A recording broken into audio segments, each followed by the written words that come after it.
СВО на Украине не снимает накопившееся противоречие стратегического характера, о чем и заявляет президент России, говоря о том, что мир движется к Третьей мировой войне, и добавляет, что это уже не является просто словами.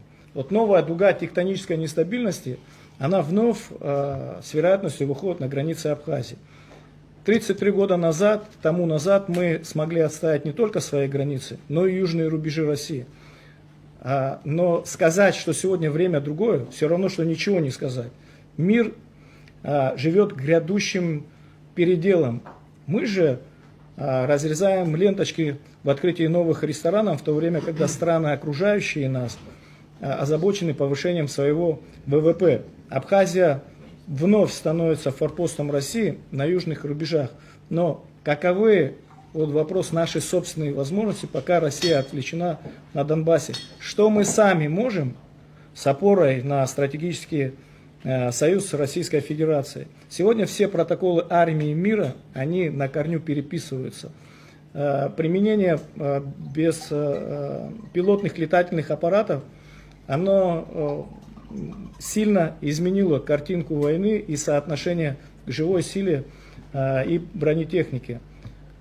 Что мы для себя вынесли за 4-й год СВО? Вот какие мы практики для себя из этого вынесли? Может, мы создали школы или классы дроноводов, в каком количестве мы смогли обеспечить себя дронами или беспилотными летательными аппаратами, в каком состоянии у нас находится сегодня наша противовоздушная оборона. Вот многие вопросы. Мы понимаем, что безопасность страны состоит из множества аспектов, но в данном случае мы говорим о военной составляющей. Вообще, на главные вопросы мы должны ответить.